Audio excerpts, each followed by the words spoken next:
만나서 반갑습니다. 저는 방금 소개받은 경기대학의 명예교수가 있는 최충옥입니다. 반갑습니다.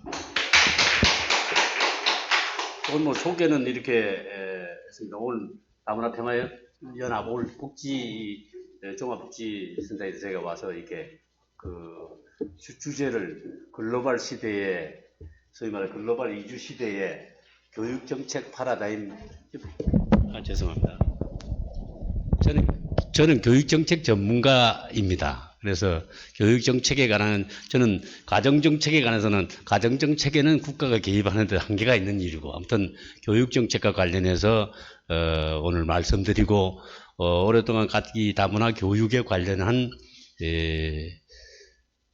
2006년부터 그동안에 오랫동안 이 활동을 해왔는데 아직까지 실천되지 못한 부분이 많습니다. 제가 다문화 교육을 시작했을 때 그 배경에 관해서는 오늘 한마디 제가 왜 다문화 교육을 시작했느냐는 이야기부터 좀 시작할까 생각하고 있습니다. 제가 청소년 그 연구원, 청소년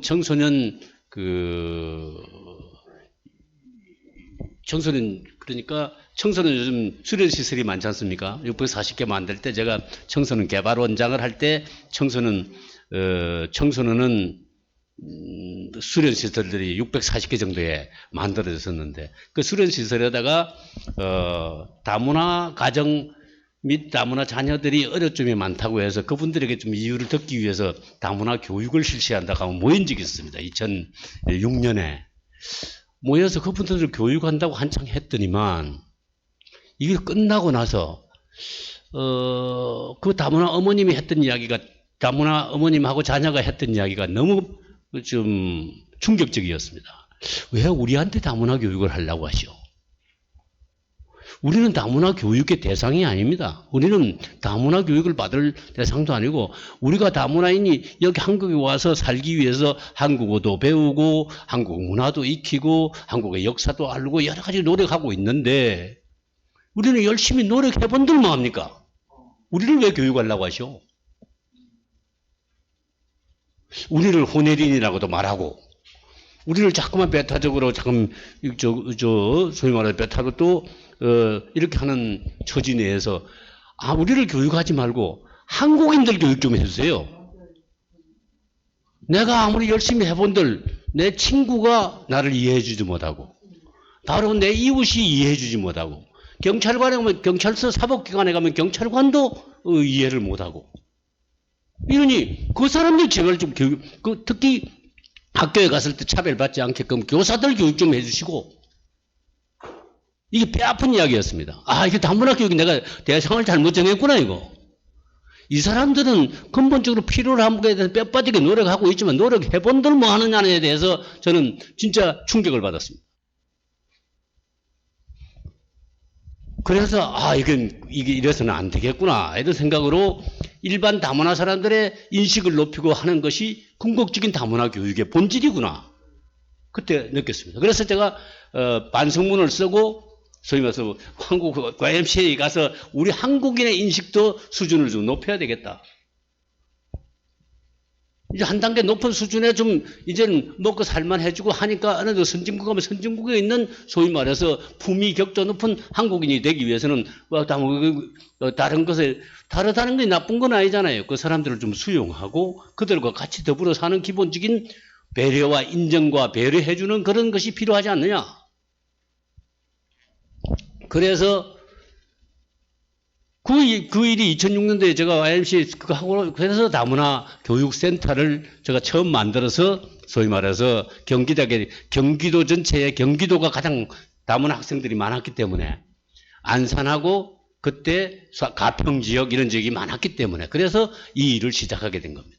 그래서 다문화 교육센터를 만들고 다문화 교육센터에 경기도 전체에 있는 다문화 학생들도 고려하되 다문화 우리의 인식도를 높이는 다문화 학생들에게 필요한 부분에 관해서는 애로점이 있는 부분에 관해서는 그들이 필요로 한 부분에 대한 요구에 맞게끔 교육하면 되는 거고 그러나 그게 본질이 아니라 다문화 학생을 대상으로 하는 것이 아니라 일반 학생들의 인식들을 높여줘야 같이 아우를 수 있는 통합교육의 기본적인 기틀이 될 수 있다. 그래서 그래서 이 일을 시작하게 된 것입니다. 일찍이 제가 청소년 개발원 원장을 하면서도 이미 청소년 개발원 원장을 하면서 청소년은 내일의 주인공이다 그런 주장을 해왔었는데 그것보다는 내가 청소년 헌장을 바꾼 사람입니다. 청소년 헌장 오늘의 자기 삶의 주인이다 이렇게 바꿨습니다. 내일의 주인공이니까 오늘은 참아라 죽어라 그 소리 참아라 죽어라 하는 거는 만지면 참아라 넌 내 말 잘 들어라 이런 그건 어른들 이야기지. 청소년이 자기 삶의 주인공으로 선도 보호의 대상이 아니라 자율 참여의 주체다 이렇게 바꿨습니다. 그렇게 청소년이 자기 목소리를 내도록 하는 일에 조력한 바가 있습니다. 저는 5.31 교육계획을 대통령 교육계획위원회에 있으면서 교육에 있어서 그동안에 공급자 중심으로 선생님 위주로 혹은 어른들 중심으로 교육하는 부분에서부터 수요자 위주의 학습자 중심의 교육으로 근본적으로 바뀌어야 된다. 이런 주장을 해왔습니다. 그래서 지금 많이 그렇게 학습자 중심으로 많이 변해가고 있죠. 예전에는 공급자들이 뭐뭐 할 거냐 일방적으로 쏘는 그런 교육이 아니라 그것이 궁극적으로 학생을 위해서 한다는 교육을 하면서 학생에 의한 교육이나 그래서 청소년에 의한 정책도 했습니다만은 소비 교육 수요자들의 그 사람들의 근본적으로 변화할 것은 학생인데 어른들이 강요해서만은 되는 일이 아니다. 그때 나왔던 여기가 죽은 시인의 사회라는 소위 말해서 까르페 디엠, 소위 말해서 키팅 선생이 말하는 것이 오늘의 삶을 즐겨라 이런 이야기들이었어요. 그래서 오늘의 청소년은 자기 삶에 지금 다문화인들도 마찬가지로 자기 삶의 주인이고 그들의 목소리를 낼 수 있어야 됩니다. 최근의 내용을 한번 보시면 BTS의 공연 혹시 보셨습니까? 한국어 떼창하니까 보기 좋았습니까? 어떻습니까? 한국어도 떼창도 한국어 부를 때, 야, 이 글로벌리 이미 세계 전체가 이제 하나가 되고 젊은 층에게 특히 BTS의 유엔에서 연설한 바가 있습니다. 유엔을 연설할 때 그때 저도 충격을 받았어요. 뭐냐면 우리들 때, 우리 애들 청춘의 찬이라는 그때 우리 교과서에는 있었는데 그런 읽을 때 그 기분을 느꼈습니다. 정말 그때 충격을 먹은 것이 뭐였냐면 이젠 한국의 청소년이 세계의 주인공으로 나서서 이제 세계 청년들에게 세계 청소년 문화에 대한 주인공이 되었구나. 오히려 세계에 이제 그들의 마음에 충격을 주는 소위 말해서 그런 목소리가 있기 때문에 되었구나. 그 주요 팀이 Love yourself, love myself, love yourself, speak your voice입니다. 어른들 말 듣지 말고 내가 청소년이 너 자신을 자존감을 근본적으로 가져라. 자기의 처지나 내용을 인정하고 그런데 왜 하고 자기 목소리를 내라. 자기 목소리를 주장해라. 그런 이야기들이 유엔 연설에도 있었거든요. 저는 이걸 쳐다보고 이제 글로벌리 공통적인 문화 내에서는 한국 사람의 주역으로서의 일종의 그 영향을 그 마음에 충격과 영향을 줄 수 있구나. 그런 면에서 글로벌은 하나는 글로벌 소사이티, 글로벌 지구촌이 진짜 하나구나. 그들의 공통적인 마음만 읽어낸다면 이게 세계 시민이고 이게 글로벌 시민이고 글로벌의 리더고 이런 것이 되지 않겠나. 그런 생각을 한 바가 있습니다. 최근에 우리나라 이야기 노래 중에서도 아모르 파티라는 노래 아시나요? 어머입니다.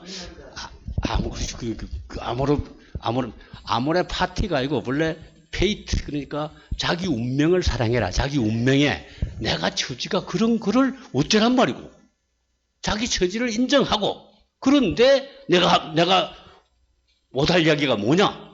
나 경상도 온 촌놈인데 그런데 내가 촌놈이라고 네가 놀리지 마라.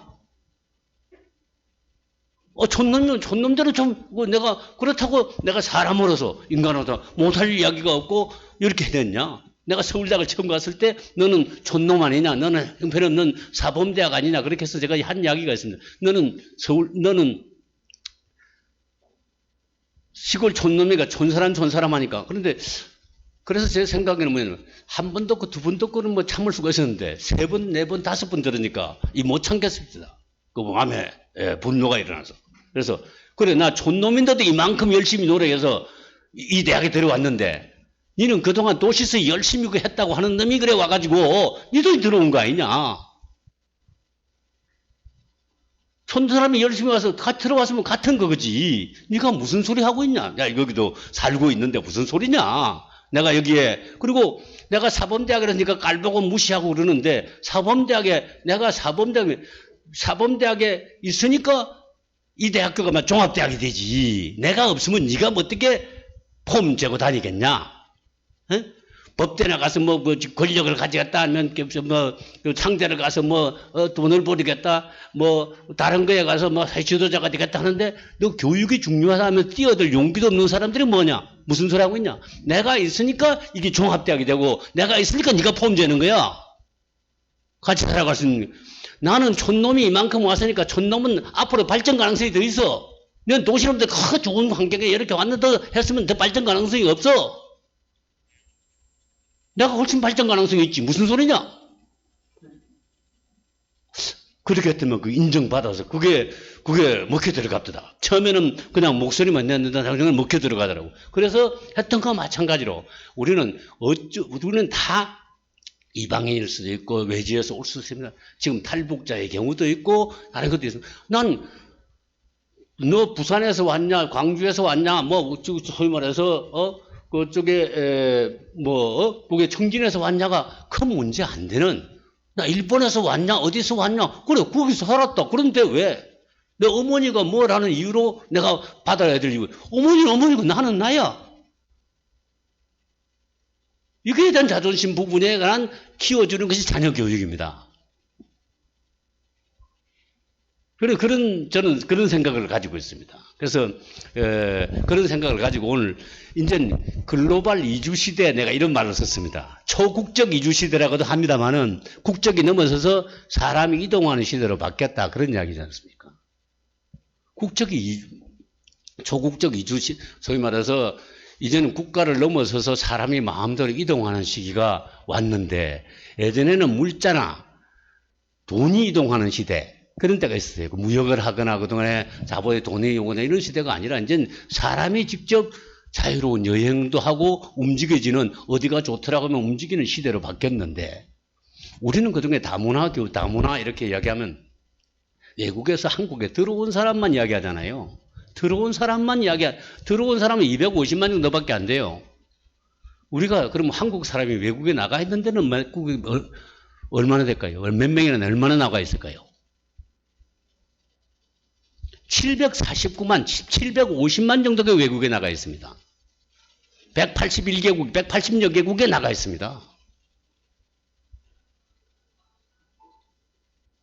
아이고, 그러면 글로벌에서 우리는 들어온 사람의 소위 말 나가 있는 사람의 3분의 1밖에 안 되는데 그걸 소화 못해서 이렇게 하는 나라가 돼서 되겠느냐? 나가 있는 사람들이 그러면 매일 그 사람 나가는 사람이 다 당하고 있으면 기분이 어떻겠냐? 한번 우리가 다시 생각해 봐야 되는 시기에 왔다. 그런 생각이. 그래서 그러면 글로벌 이주 시대 하면은 우리는 관심은 그동안에 들어온 사람이 250만이 아니라 나가 있는 소위 말해서 그 사람들도 나가 있는 750만, 181개국 나가 있는데 세계에요. 180개국이나 나가 있는 나라가 없습니다. 유태인들도 120개국 정도 나가 있고 중국인도 4,500만이 나가 있지만 소위 말해서 그 차이나타운 없으면 못 나가요. 그래서 130개국 정도밖에 못 나가 있어요. 우리나라 사람은 참 그런 면에서 독특한 민족입니다. 어디 가서도 다 살아남는 선교사가 됐건 또 아니면 어디 일하러 가서 또 아니면 중간에 기착지에서 내가 살기 좋은 곳에 다 사는 사람들이 한국 사람들이에요. 살만한 곳에서 다 사는 사람들. 그 네트워크가 있기 때문에 오늘날 세계적으로 무역도 가능하고 그런 한국 상인들, 한상들이 기본적으로 뭉쳐서 우리 사회를 기본적으로 유지하고 있는 겁니다. 그러면 외국에 내가 물품을 만들어서 남에게 팔아먹으려면 그 사람에 대한 그 나라의 문화나 내용을 이해하지 못하면 가능하겠습니까? 그 사람들을 알아야, 그 사람을 알려고 하면 우리나라 사람 중에서 지금 외국에 나가려는 사람들 얼마나 많습니까? 들어온 사람은 난 3분의 1밖에 안 되는데 내가 옛날에 가서 누구 당했단다. 그러니까 여기 사람은 더 엄한 시어머니가 돼야지. 이런 모습 가지고 되겠냐. 이제는 들어가는 사람과 나라는 사람과 같이 보고 들어가려는 사람들 나가는 사람이 한꺼번에 아우러지는 교육을 해야 그 사람들은 들어온 사람들은 그 사람들도 새로 배울 것 있고 또 나가려고 하는 사람도 서로 이해하려는 부분에서 서로 공통 부분에서 그게 공통으로 세계 시민 되는 겁니다. 서로 세계 소위 말해서 공통에 가서 시민이 되는 우리가 이제 앞으로는 궁극적으로 좀 인권 이 다문화 교육은 인권 교육, 시민권 교육, 시민권 중에서 세계 시민권 교육이 될 거 아닙니까? 세계 시민 교육이 된다면 제3의 목표를 향해서 너도 노력하고 나도 노력해야 되는 것이 세계 시민 교육의 자세 아니겠습니까? 그러니 그 사람들 같이 아우러지는 지금 다문화 교육이라서 야 다문화 교육은 뭡니까? 옛날에 소위 말해서 혼혈인이라는 말이 다문화로 바뀐 겁니다. 혼혈이라는 말이 얼마나 그한 일입니까? 혼혈인 하는 거는 나는 순종이다 그 말 아니에요. 다른 사람은 잡종인데 나는 순종이다 그 말 아니에요. 그 순종이면 좋다는 이야기입니까? 한번 여쭤보자고요. 순종이면 좋다고 하는 전제를 깔고 있는 거예요. 다른 사람은 혼혈이라는 말이 이제 혼혈에 관해서 낮춰 모르는 말이나 그런 말이 없어진 것이 2007년도입니다. 유엔 인종차별위원회 제가 일찍이 그 청소년 수련회에서 다문화 사람들 교육하다가 저도 느낀 바가 있어 2007년도에 갑자기 유엔 인종차별위원회로부터 갑자기 2006년도에 보신과 마찬가지로 하인츠 워드라는 사람이 왔었죠. 하인츠 워드 사건이라 해서 하인츠 워드 미식 축구 선수가 이렇게 온 적이 있었어요. 그래서 어머니가 예전에 바중가에 있던 사람이 그 어머니인데 그 사람이 지인이 좋아가지고 자기 여러 가지 와서 그래서 소위 말해서 하인츠 워드가 성공한 사람으로 왔지 않습니까? 그게 우리 사회에서는 충격을 줬어요. 야, 저런 사람도 될 수 있고 저런 사람이 저 혼혈인인데 참 이렇게 성공할 수 있구나. 혼혈인이라고 하는 부분이 나쁜 것은 아니구나. 그런 인식이 온 거죠. 실제로는 현상적으로는 혼혈인 그래서 우리 성씨까지 동성동본 결혼 안 하잖아요. 이종 간에 소위 말해서 결합을 해서 좋은 유전자를 가진 사람들이 성공하잖아요. 그 좋은 선전자를 가져야 다음에 대대로 이어져 갈 거 아닙니까? 다른 성씨까지 같은 종이까지 가면은 왕족이 기본적으로 망한 연유가 여러 가지 유전적 내용의 말썽에 해석거든요. 잡종 강세라고 하는 부분은 여러분이 이해하셔야 됩니다. 잡종 강세라는 부분이 잡종 강세는 자연 법칙이에요.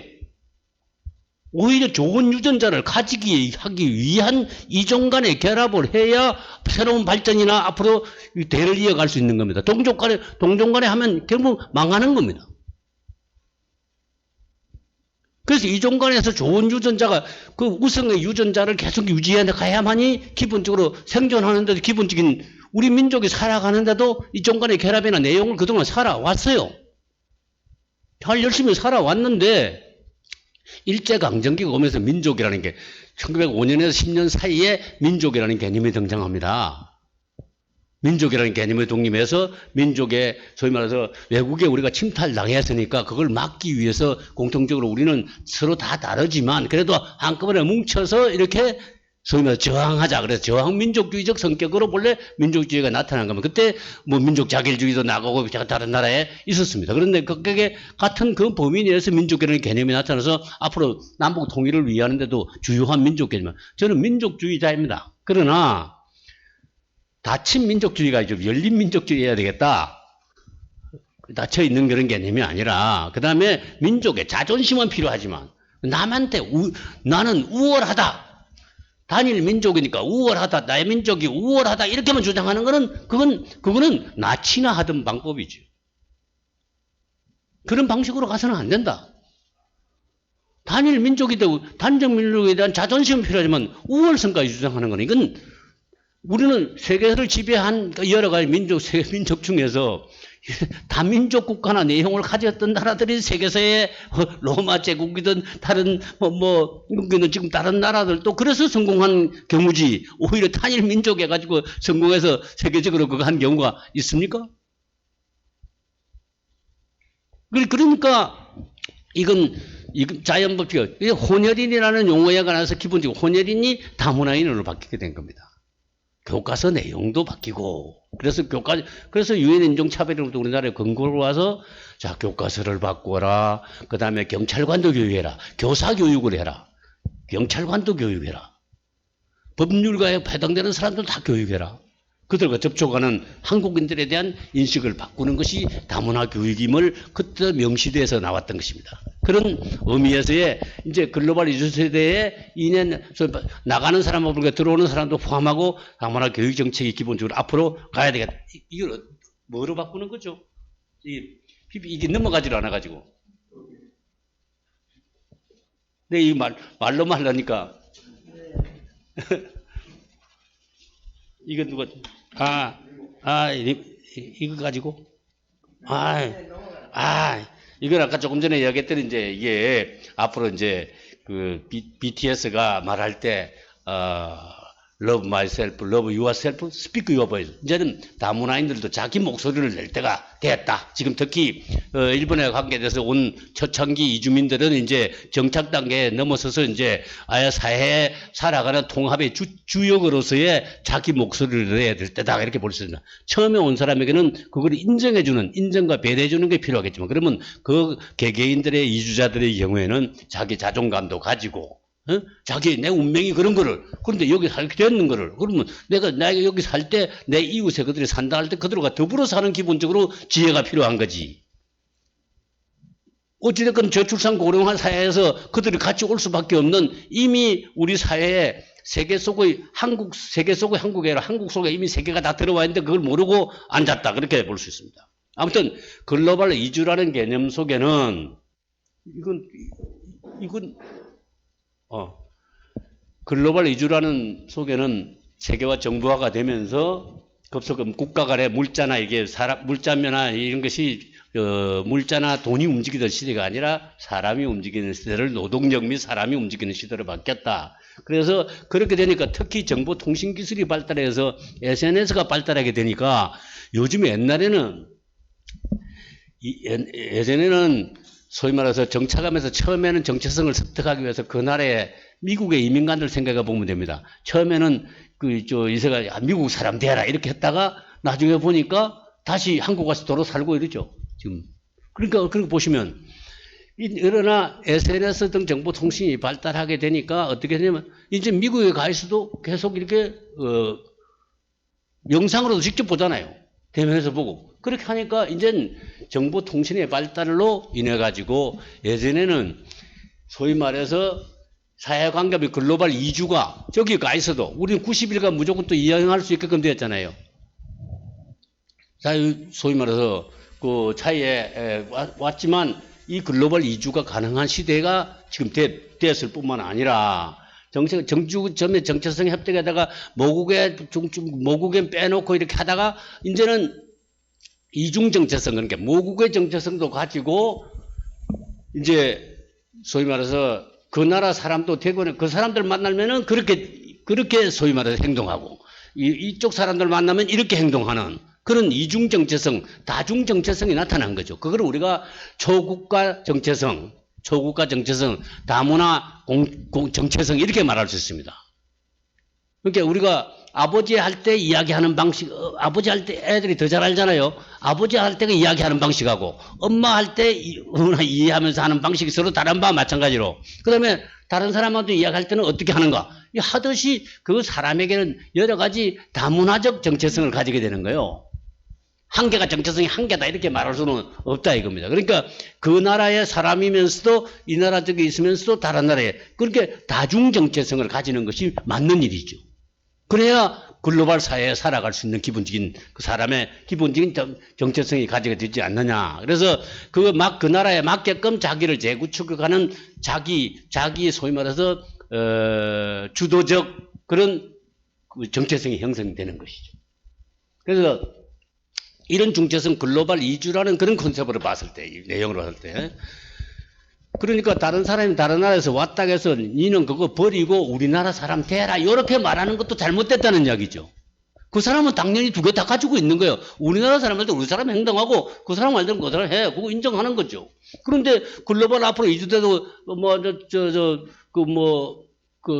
상업을, 저걸 하려면 그 나라 사람, 그 나라 여행 가려면 그 나라 사람이 더 잘하는 사람이 더 유리한 측면이 있겠죠. 해외 상사 지원을 내보내려고 하는데 베트남에서 온 사람이면 베트남에 있는 사람이 훨씬 유리하겠죠. 베트남 배경을 가진 사람이 가면 훨씬 유리하겠죠. 그런 시대로 바뀐 겁니다. 베트남 나가려면 베트남 나가려는 사람도 있고 들어온 사람이 있으면 같이 아우러서 하면 서로 배울 게 많으니까 좋겠죠. 그런 시대에 온 겁니다. 그걸 그러니까 저는 이 글로벌 이주라는 개념으로 해야 되냐면 이거는 글로벌 이주라는 말을 쓰면 국가를 넘어서서 그런 차원이 아니라 글로벌 시대에는 이제 마음대로 이주하는 시대가 왔으니까 들어온 사람만 이야기하지 말고 다문화 할 때 그 나간 사람도 같이 보셔서 해야 그래야 우리나라 국민은 지금 5천만이라 하지만 저 사람은 5,800만, 6천만 되잖아요. 보세요. 만약에 북한 합치면 7,500만, 8천만 되잖아요. 그러면 영국이나 프랑스보다 큰 나라입니다. 독일보다는 조금 적지만 영국 그리 큰 나라 아닙니다. 인구 5,600만, 6천만 밖에 안 돼. 5,500만, 6천만 되는 프랑스 그 식민지 합해가지고 그런 겁니다. 지금. 우리나라 적은 나라가 아닙니다. 우리나라는 계속 그것보다는 훨씬 그 나라 덜 명이니까 너무 이게 형편없는 나라가 생각하는데 그렇지 않습니다.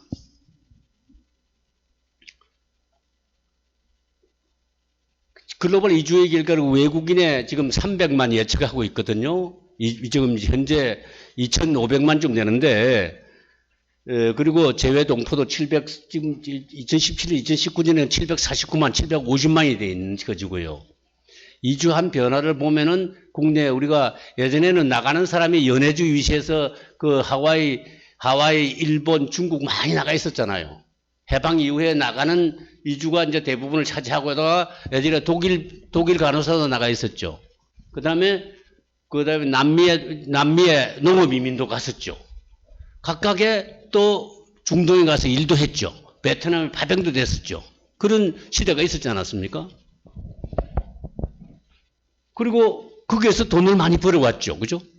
그런 일들을 해서 이제 한국의 오히려 경제 발전에 큰 도움이 되는 시기가 있었고, 이제는 80년대, 90년대는 이때 우리가 소위 말해서 지금 통일교의 영향으로 국제개론이 정하게 됐죠. 그때 이제 인식에 대한 처음, 이분들이, 이 사람들이 초창기 온 사람들입니다. 초창기 그 국제개론이라는 의무로 왔습니다. 한국인으로 태어났단 말이에요, 만약에. 그 사람의 이 국제개론의 여파로 2000년 이후에 왕창 소위 말해서 베트남 사람들을 위시해서 베트남, 중국, 예전에는 이제 소위 말해서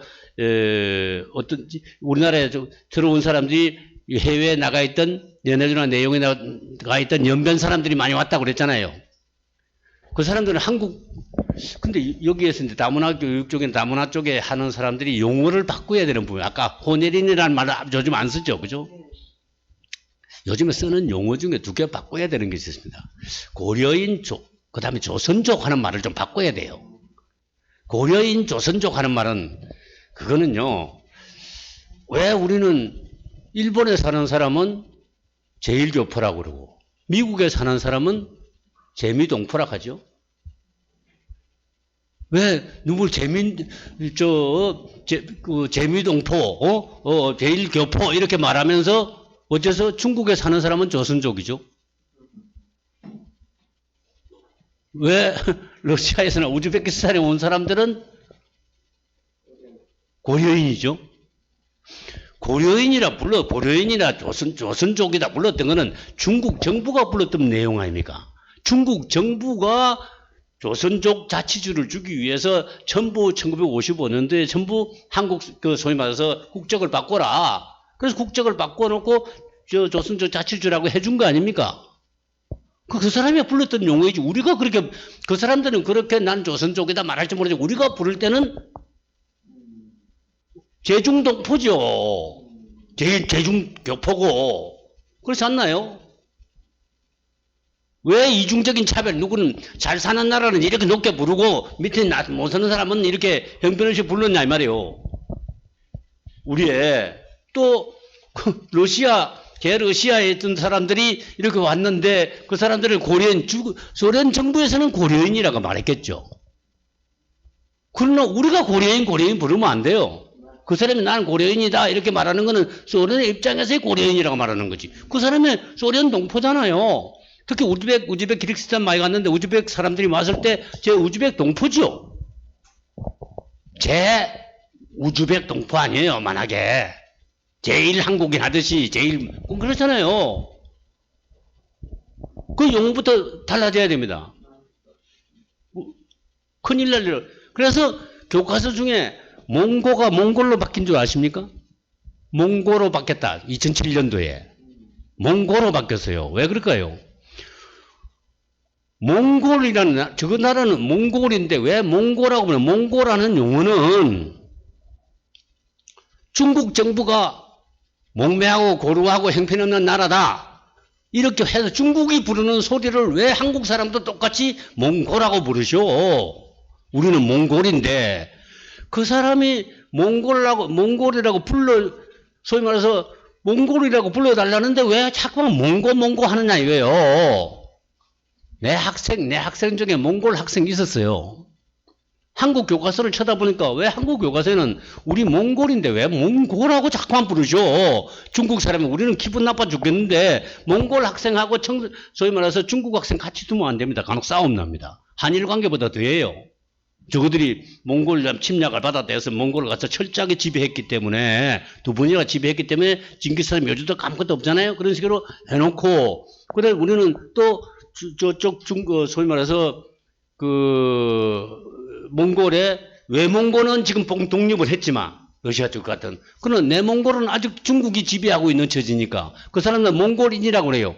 내몽골 소위 말해서 그렇게 말하는데 어째서 우리를 몽골로 안 부르고 몽고라고 부르셔. 그래서 그러면 몽고라 불러주면 그래서 우리 교과서를 그 대학원 우리 학생 중에 학생 중에서 그거를 한국 교과서를 보여줬더만 징기스칸은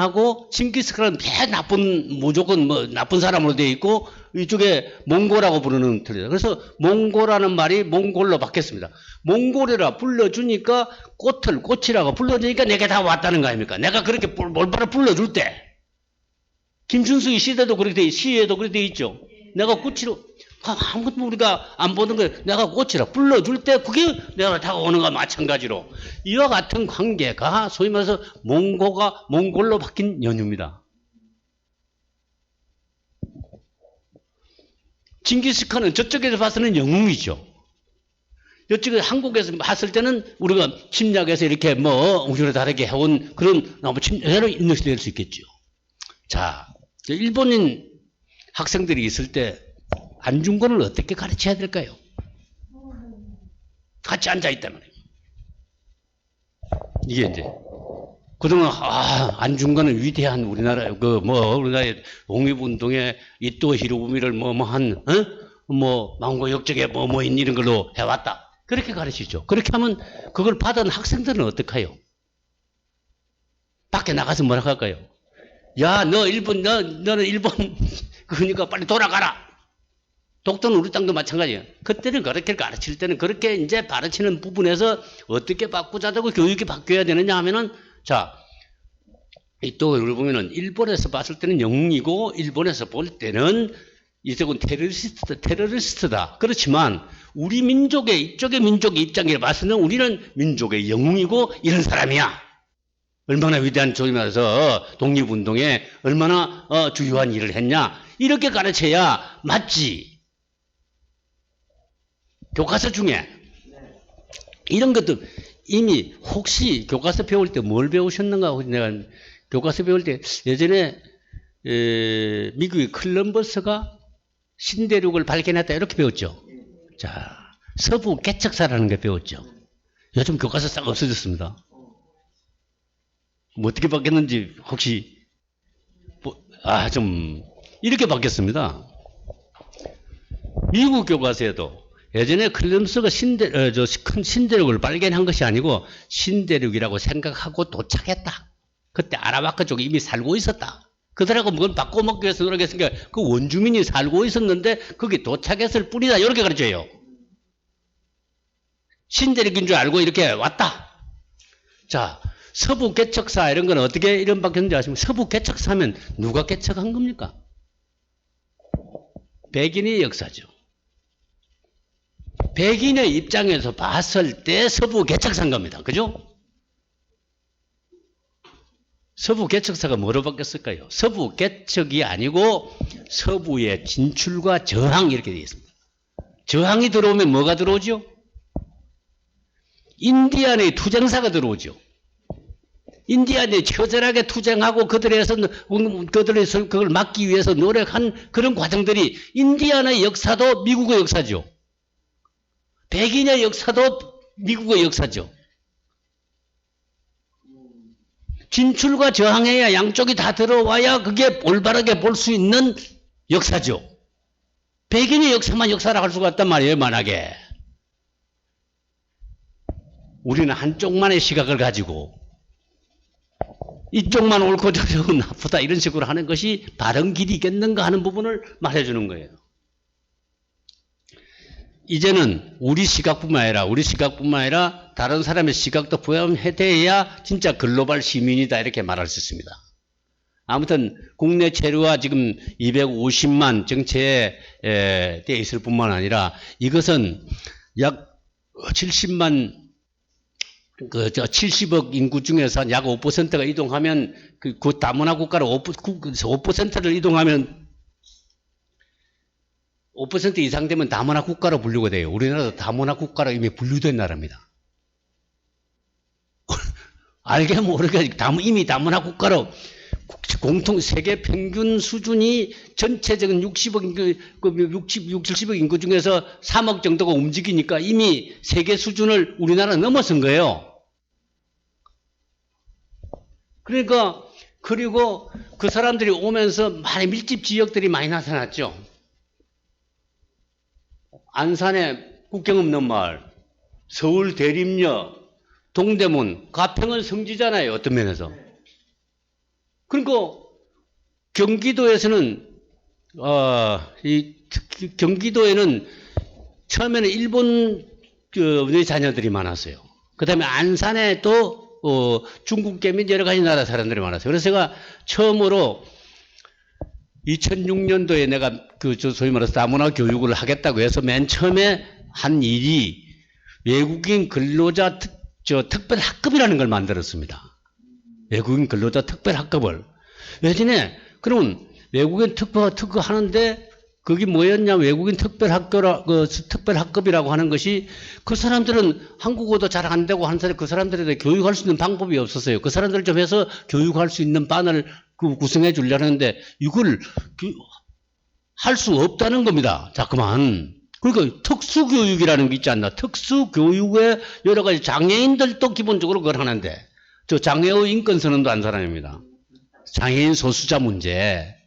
그러니까 소수자 문제 했는데 어찌됐건 그다음에 이제 우리가 여성 불평등, 장애인 불평등 나가다가 지금 다문화 불평등이 나와서 불평등 문제를 해결하기 위한 부분으로 이제 다문화 소수자 문제가 온 거고 이거 좀 지나고 청소년 소외계층이었기 때문에 청소년 그런 부분에 대해서 좀 일거 세우는 일을 했는데 조금 있으면 이거 다문화 쪽에 지나고 나면 아마 성소수자 문제 나올걸요?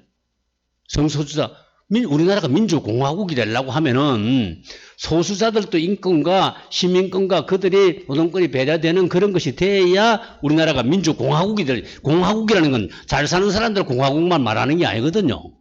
부자들 공화국은 공화국이 아니죠.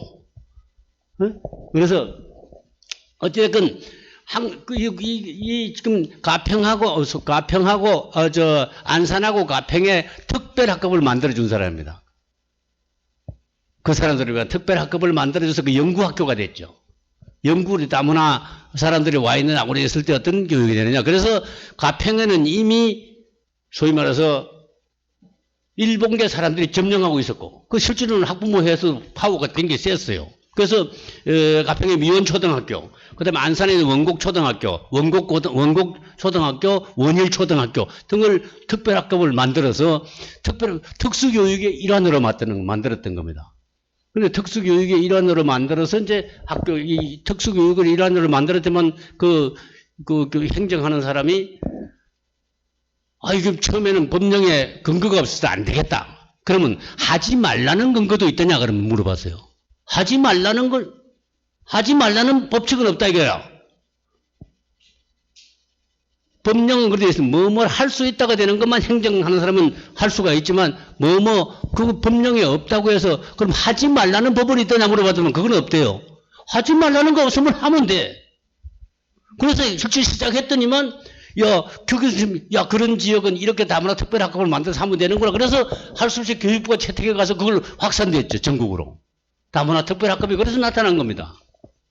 그래서 외국인 근로자 안전 특별학급이 다문화 특별학급으로 바뀌어서 이렇게 용어가 온 거죠. 어쨌든 밀집 지역이 나타났는데 이미 밀집 지역이 나타나고 우리는 그동안 세계 속의 한국 사는데 한국 속에 이미 세계가 들어와 있다는 걸 인식하셔야 됩니다. 일반 우리가 시민 여러분 진짜 한번 인식하셔야 됩니다. 가까운 우리는 소위 말해서 여기에 있는 대림동 처음에는 구로공단을 위시로 구로공단에 하면 그 가리봉동 일대에 있던 사람들이 연변동이라고 그랬잖아요. 꼬치집만 1300개 이렇게 있었잖아요. 지금은 대림동 및 대방동 대림동 일대까지도 다 편졌잖아요. 지금. 그렇죠? 자, 중국 사람들 만나면 동포를 만나거나 중국 사람 만나면 가리봉동 시장 가면 뭐것도 깨나 저런 것도 싸게 살 수 있죠. 그 다음에 월남국수 이런 거 먹상국수 이런 거 재료 살려면 안산 이런 데 가도 많이 있죠. 그 다음에 몽골 사람 만나러 뭐 들어가죠? 동대문 운동장역 12번 13번 출구에 가면 거기에 몽골 타워가 있죠. 우즈벡 타운이 있죠. 우즈벡 거리가 있죠. 그 다음에 그러면 가면 러시아 거리가 있죠. 그 다음에 동대문역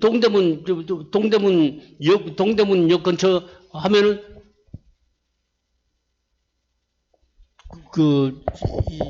등산 갈 때 가는 나라가 뭐죠?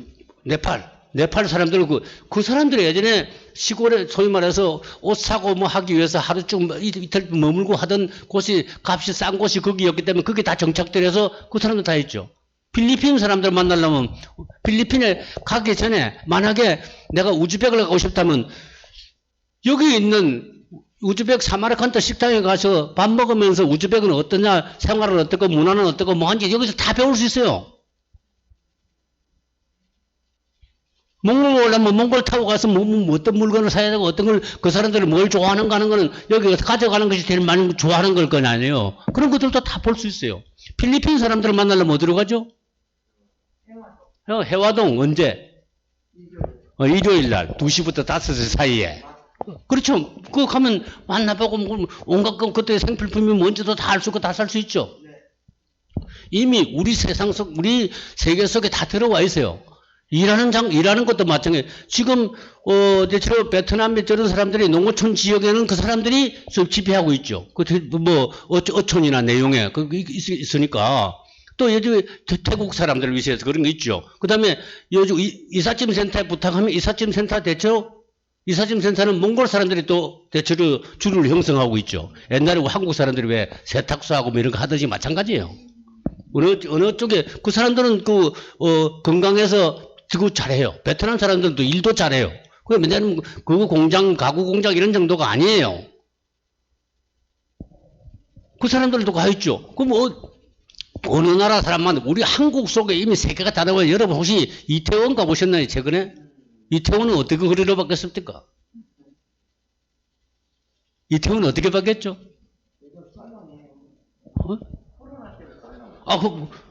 그래, 외국인들 하던다고. 지금 이분의 이 다문화인들이 이 코로나 천국으로 인해서 이제 좀 뒤에 가서 이야기하겠습니다만 이 사람들이 제일 고통받고 있죠. 외국인이라서 덜거리를 할 뿐만 아니라 그러나 일시적으로 있을 뿐이에요.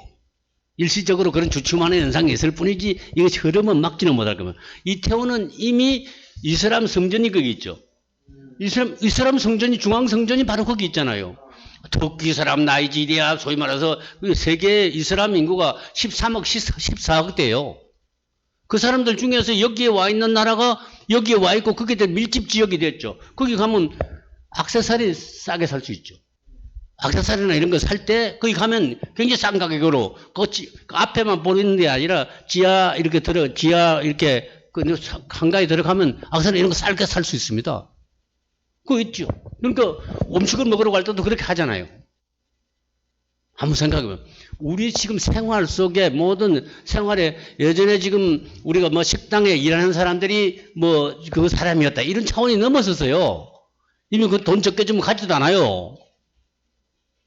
그렇죠. 그 다음에 우리 음식을 먹을 때 한 것이 뭐 생선하러 가 베트남에 잡아서 어떻게 와가지고 어느 데로 남미에서 잡아가지고 어떻게 와서 참 이미 우리가 이게 이미 글로벌리 다 연계되어 있습니다. 다 이게 연계되어 있고 이미 한국 속에 세계적인 요소가 다 들어와 있는 겁니다. 그렇기 때문에 우리도 수출도 해먹고 그렇게 하는 거예요. 그거로 해서 우리가 살고 있고 그들이 있기 때문에 우리가 한국이 이렇게 경제적 이만 발전이 되고 살고 있지 않나 이렇게 볼 수 있습니다. 그리고 우리 재해 동포수가 749만 나가 있다. 이렇게 10배, 우리 지금 지난 70년대부터 지금 10배 정도 우리가 더 많이 나가는 사람이 더 많이 늘어나게 돼 있어요. 들어오는 사람보다 나가는 사람이 더 많게 돼 있단 말이에요, 지금. 인천공항에 드나드는 사실 여행자 수만 하더라도요, 우리 인구가 5천만이라고 지금 1년에 6천만이 왔다 갔다 하는 곳입니다, 거기가. 인천공항에. 우리가 자꾸만 눈 감고 우물안 개구리식으로 놀다가는 망한다는 이야기를 이미 경고를 받았잖아요. 우리는 또 저출산 고령화는 어쩔 수 없이 세계 최저 출산국이죠. 그 다음에 고령 사회로 이미, 초고령 사회로 이미 진입했죠. 이런 처지내에서 자녀는 없으니까 농어촌 엄마들은, 농어촌에 있는 총각의 입장은 어떻겠습니까? 농어촌 사람들은 늙어라 어머님도 모셔야 되겠지. 모실 사람이 필요하지. 그 다음에 대를 이어가 시어머니는 또 대를 손자를 봐야 되겠지. 그 문제에서 초청해서 온 사람들이 국제결혼자입니다.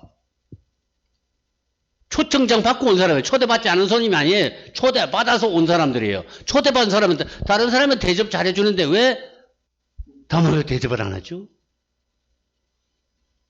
그건 완전히 이중적 성격을 해요. GNP 높은 나라하고 GNP 낮은 나라 이런 거에 대한 높은 사람은 막 우대하고 그 나쁜 나라는 홀대하고 좀 큰 나라 강대국에 있는 사람들은 막 우대하고 그 다음에 모든 사람들은 낮춰보는 기본적으로 유럽 가서는 슬슬 눈치 보고 동남아 가서는 왕노릇하고 이게 한국 사람 돼서는 안 돼요. 이제 그런 수준의 한국 사람이야 돼. 좀 이렇게 품위 격조 높은 나라 시민이 돼야 될 거 아닙니까? 그런 시민이 돼야 그들 소위 말해서 이제 세상을 수평적으로 문화적 소위 말해서 시각으로 보는 문화적 그 사람 비록 못 먹게 못 살지만 그래도 자존심이나 내용 있는 민족이야. 베트남이 특히 자존심이 강함. 자존심 건드리면 안 되죠. 만약에 내용에. 다른 사람의 소위 말해서 문화적으로 GNP는 낮지만 행복도 만족도는 네팔이 우리보다 높죠. 그렇지 않습니까? 이거를 우리가 행복도 만족도 부분이나 그러면 사람의 사람 그런 부분을 봐서는 GNP 이런 걸 비교할 때 문화적 수평적 관점으로 보는 시각이 달라져야 되겠죠. 아무튼 우리나라 저출산 고령화가 되니까 다문화 교육은 가속화될 수밖에 없는데 지금 오면 코로나 전국 이후에 다문화 이게 확 줄어들 거야 이렇게 이야기하죠.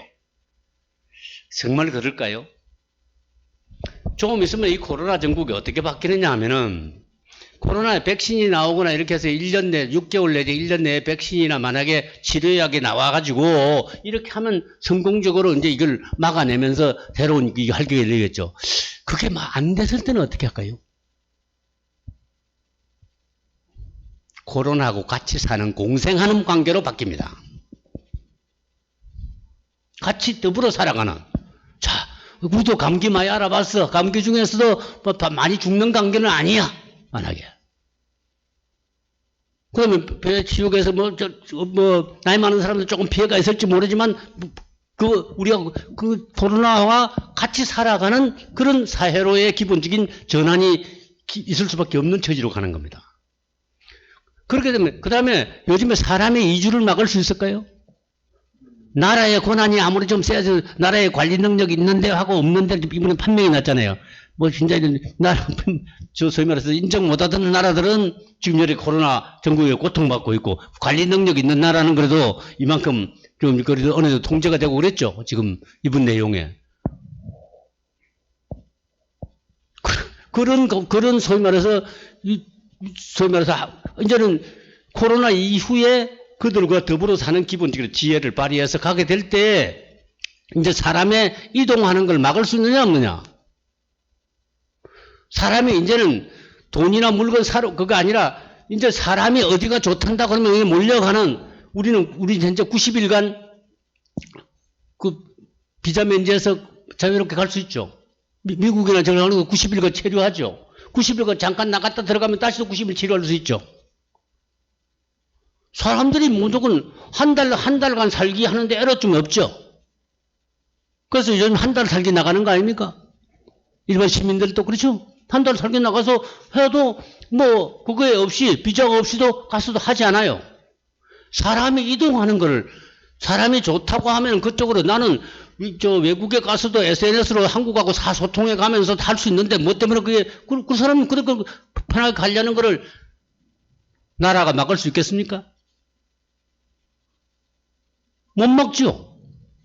그러니까 그거는 잠깐 주춤할 뿐이지 이 글로벌 소위 말해서 이주의 기본적인 추세는 막지 못할 것입니다. 이거 분명히 알아두셔야 돼요. 그러니까 그게 막지 못한다고 했을 때 우리는 저출산고령화에서 외국인을 받아들이지 않는데 외국인 유학생이나 받아들이지 않으면 못 살게 돼야 안 되게 돼 있는데 외국인 근로자가 우리나라에 100만이 만약에 좀 100만이 넘지면 그 사람들이 와 있다 하면 그 사람들이 만약에 150만 원을 받는다면 언제면 15조 간에 15조의 우리나라의 경제에 덕을 보이고 있고 그 중에서 그 소위 말 절반 정도가 그들이 돈을 가도 7조 이상을 한국 경제 소비 경제 생활에 기본적으로 이바지하고 있는 겁니다. 그들이 있기 때문에 우리도 사랑하는 거예요. 그들이 만약에 없어진다 하면 우리 못 살아요. 살기가 애로점이 더 많게 되어 있습니다. 그리고 같이 살아가는 기본적인 지혜를 발휘하지 않으면 못 살게 되어 있단 말이에요. 같은 이웃으로 같이 가는 그 분쟁과 소위 말해서 갈등, 소위 말해서 그거 없이 살아갈 수 있는 지혜를 발휘하지 않으면 이제는 그러니까 그거주의, 소위 말해서 소위 말해서 속인주의, 속기주의 그런 거 버리고 거주지주의, 거주자주의 이렇게 나가야 돼요. 거주하는 사람들이 이렇게 평화롭게 지내는 공동체 사회에 이렇게 가야 되지 않겠단 말이에요. 그래야 그 사람들의 좋은 강점과 내용을 취하고 나도 바꿔가면서 새로운 글로벌, 새로운 사회에 대한 새로 창출하는데도 우리가 외국에서 다른 나라에 우리나라에 배우러 왔어도 한국의 사람은 그렇게 어떻게 그 소수자의 문제 어떻게 하는지 하는 부분을 물어보고 그걸 배워갈 수 있도록 해야죠. 이게 한국 우리가 시민사회가 가져야 되는 것이 아닐까 이렇게 봅니다. 아무튼 저출산 고령화는 되었고, 지금 좀 있으면 만약에 이들에 대한 다문화인들에 관한 기본적인 대우를 잘 못하면 한국은 지금 이 수준에 와 있는데, 이걸 누르나? 뭐야? 한국이 지금 1기 수준에 여기 와 있는데, 만약에 이 사람들이 다문화인들이 많아지면은 독일, 프랑스, 영국, 네덜란드 이게 다문화 쪽에 고통받고 폭동났던 나라들입니다. 그렇죠? 다문화 정책을 잘못해가지고. 이게 이제 그동안에 독일이나 영국 식민지 경영하던 나라들. 그게 큰 문제였던 거죠. 식민지 경영하던 나라들이 프랑스가 왜 폭동난 줄 아십니까? 프랑스에 이슬람에 있는 소위 마그레브라고 해가지고 북구에 있던 그 알제리, 튀니지아 그 사람들이 올라왔거든요. 그 사람은 식민지 경영하다가 아프리카 지역에 있는 사람들이 독립을 하게 되니까 할 수 없이 앞잡이 노릇했던 사람이 다 도망갔단 말이에요. 도망오니까 그때는 프랑스를 이바지한 게 많은데 프랑스 너는 2등 국민 취급한 겁니다. 이렇게 해서 폭동이 일어난 거죠. 프랑스가 영국이 동서로 여러 가지 식민지 지배하다가 어떻게 됐습니까? 그렇게 하나하나 독립하기 시작해요. 독립이나 식민지 시대에 좀 이렇게 큰 일했던 사람들 다 도망갔겠죠. 오니까 다시 영국에서는 그 사람을 파키스탄이나 소위 말해서 인도에 온 사람들 푸대접했던 거죠. 그 사람 결국은 이슬람 계통의 이쪽 사람들이 폭동 일으킨 거 아닙니까? 버스 폭발 사고 나타나고 소위 말해서 그래서 그 학교에 프랑스에서 학교 오는데 히잡 그 소위 말해서 이슬람 사람들이 이걸 못 쓰게 하니까 모자를 못 쓰게 하니까 그걸 도와주러 가다가 소위 말해서 변전소에서 사고가 생겨서 폭동이 일어난 거거든요. 여러 가지 각 나라들이 이런 이때 초창기 대우제를 보면 사회적 비용을 많이 치르게 된다. 이게 10%, 15%, 20% 이게 당연한 것으로 취급되면 당연한 걸로 취급되면 이때가 정착기예요, 사회. 우리는 빨리 2, 3기에 이런 사회적 비용을 치르는 시기가 아니라 이 시기에서부터 이 시기로 빨리 가게 하는 것이 국가 전략인 것입니다. 그 대표적인 예가 아일랜드입니다. 아일랜드가 굉장히 배타적으로 있다가, 제가 갔을 때 2002년, 2005년부터 아일랜드하고 영국이 크게 싸우다가 이제 대타협을 해가지고 아일랜드가 대시 다문화 국가를 선언하게 돼요. IT 강국이 되면서 소위 말해서 그 외국인도 받아도 우리는 다문화 국가로서의 기본적인 맨 처음 했던 나라는 캐나다가 호주입니다. 캐나다는 남북 소위 말해 프랑스 사람, 영국 사람을 싸우다가 자 고등학교까지 영어 불어 제3국어까지 가르쳐 줄게. 같이 공동으로. 이렇게 해서 할시 캐나다라는 나라가 형성된 겁니다. 그 다음에 호주라는 나라는 이미 백호주의를 하다가 72년도에 갑자기 다문화 국가로 변환을 했어요. 그렇게 하다 보니까 호주하고 캐나다의 경우는 그런 국가가 되다 보니까 다문화인들이 가도 인종차별을 덜 한단 말이에요. 그래서 우리나라 사람들이 보따리 싸들고 유학 가게 된 겁니다. 우리나라 유학 갔잖아요. 호주하고 캐나다 영어 배운다고 갔죠. 미국에 가기 좀 힘드니까 그렇게 했죠. 미국의 경우에는 실질적인 불평등이 있어요. 사람은 평등하게 평화롭게 자유스럽게 한다. 그러나 요구하지 않으면 안 들어줘요. 그러면서 우리가 다문화 입장으로 봐서는 약간 2등 국가입니다. 실질적인 불평등 차별이 있습니다. 헌법의 차별. 요구가 안 하면 안 들어주니까. 그러나 요구 안 해도 들어주는 곳이 캐나다하고 호주에는 어떻게 되냐면 인종차별 담당관이 나가 있어요. 인종차별 담당관한테 저 사람 인종차별하다 이렇게 하면 당장 좌천시킵니다. 그런 일이 있죠. 이게 캐나다, 호주가 그렇지만 이게 아일랜드는 다문화 국가 이게 알다가 2000년대에 들어가서 다문화 국가로 변화시켜서 지금 영국보다 더 높은 GNP 수준을 가지고 있는 나라가 됐습니다. 제가 아일랜드 직접 갔다 왔는데 직접 가서 거기에 있는 소도시, 중소도시의 아데바리 시의 소위 말해서 포트리시 시의 아데바리 시장은 나이지리아에서 온 지 9년밖에 안 됐는데 시장이 됐어요. 그러니까 그 다음에 다문화 교사를 쓰고 다문화 경찰관을 쓰고 지금 안산이나 이런 데도 다문화 경찰관이 있죠. 다문화 배경을 가진 경찰관하고 교사들이 있죠. 그런 것이 그 다음에 미국에서는 다문화 교육은 다문화 배경을 가진 엄마들을 다시 교육을 해서 하는 것이 교사들의 다문화 교육입니다. 그 사람들이 와서 그 사람 때문에 그래서 한국인 외 미국인 교사했던 사람들은 그 다문화에 따라서 이렇게 한 사람들입니다. 캐나다도 마찬가지입니다. 그런 나라가 되기 위해서는 이 비용을 안 치르고 가기 위해서는 우리나라도 빨리 전략을 해가지고 이쪽으로 바꿔 나가야 되지 않겠는가. 그렇게 보는 것입니다. 자, 그 뒤에 있는 사회정책과 하는 부분은 한 5분 정도 쉬었다가 좀 할까 생각하는데 질문 조금 강의는 빨리 진행하고 앞서가 너무 길었습니다만은 조금 쉬었다가 하면서 또 질문도 받도록 할 테니까 질문도 잘 준비하시기 바랍니다. 5분간 수시하겠습니다. 고맙습니다.